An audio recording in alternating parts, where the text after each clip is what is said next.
So today we're gonna create a quick how-to on installing adjustable tow arms on your S chassis. In this case, it's for the 240SX S13 chassis, but pretty much you can use the same process for any S chassis, including the S14 and S15, as long as they don't have high gas.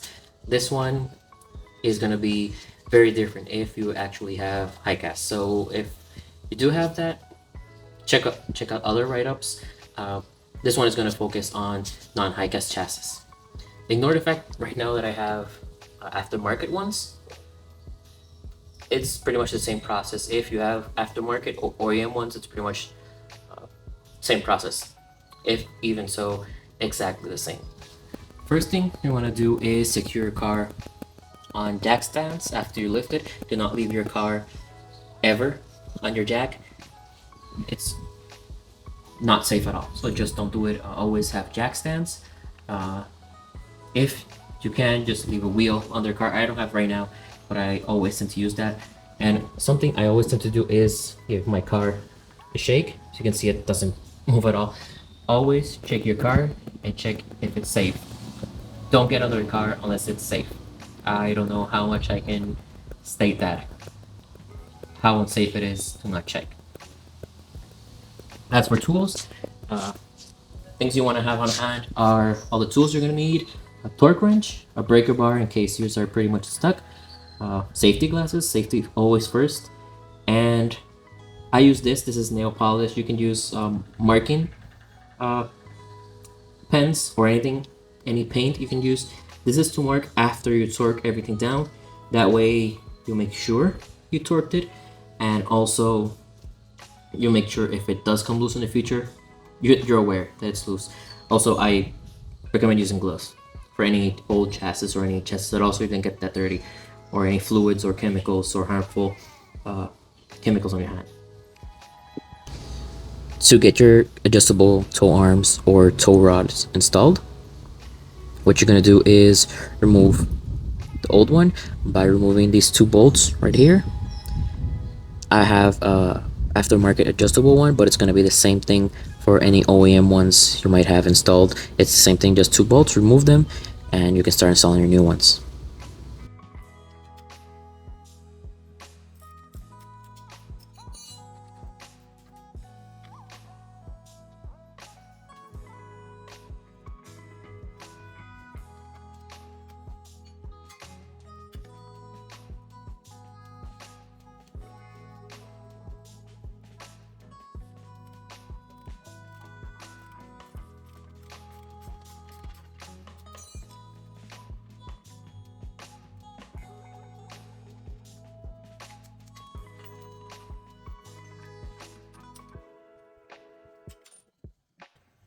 So in my case, I'm going to be using SPL parts tow rods, but this should be the same for any brand you use. What might change is the lock-in mechanism they use. You can use a jam nut or any type of ones. These ones have this type of mechanism. It doesn't matter as long as you safely engage them, so it shouldn't really matter. What you're going to do is hopefully you have OEM arms. If not, I'm going to post as best possible the OEM length that I can find for these arms. What you're gonna do is align the bolt holes on both sides to the OEM one, and the reason you want to do this is you want them to be as close as possible to OEM spec and alignment. That way you have a good starting point of where you want to go. And also remember, every time you work on your suspension, you need to get an alignment. So either if you do your own alignment or go to a shop, you want to get it as close to OEM spec or a standard spec as possible, so you can start from there. And also so you don't just destroy your tires on your way to shop. If that's the case, remember, always get an alignment after working, and having these close to OEM spec is the best thing possible as a starting point.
something I always like to remember or inform when you're working on adjustable arms is try to get equal engagement on both sides.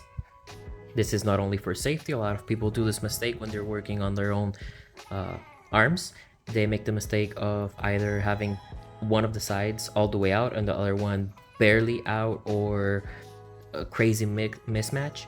That is not only unsafe. Your manufacturer is going to give you the maximum extended length that you should safely use, but try to get equal length on both sides.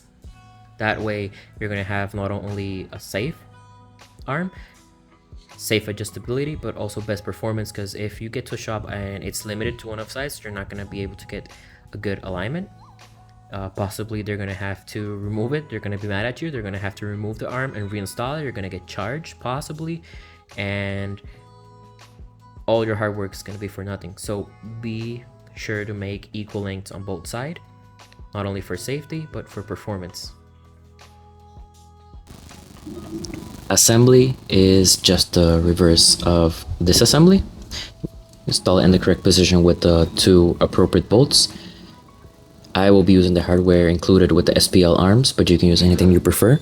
In my case, I will not be reusing the eccentric bolts that I had.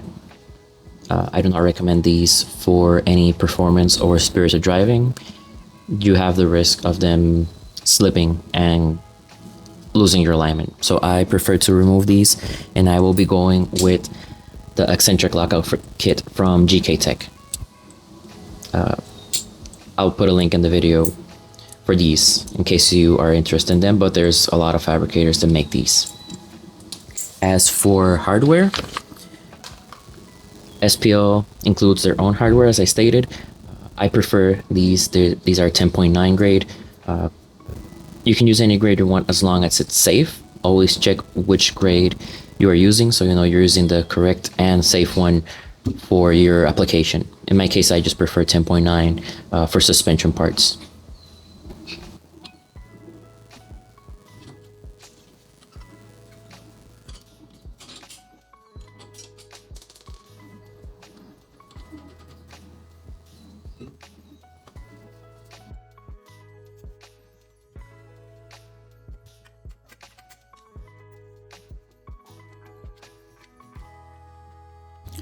For bolt orientation, what I always recommend is installing your bolt heads towards the side that you have more clearance on, because you're gonna torque the bolt heads and not the nuts. So in my case, or if you're doing the same installation, you're gonna install the bolts towards the rear of the car so you have all the clearance.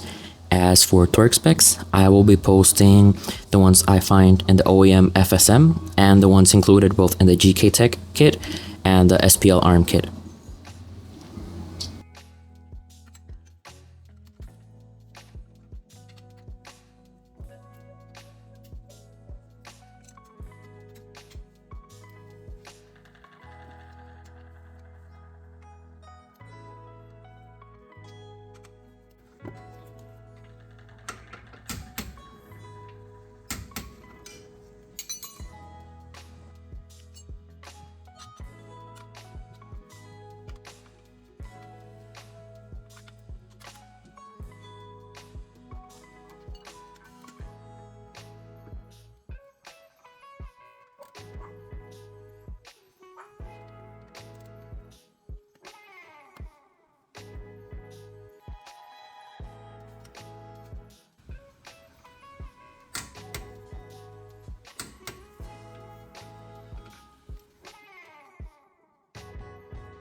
This is how it's gonna look when you're done. As you can see, I already marked the bolts after I torqued them. Remember to always do this so you know if they have any slippage for any reason. Also, something I like to remember in these videos is to always keep the spherical centered.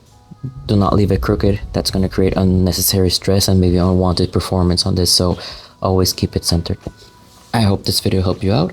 If you have any videos you would like me to make or any recommendations, be sure to leave them in the comment. Also, don't forget to like and subscribe, and thank you for watching.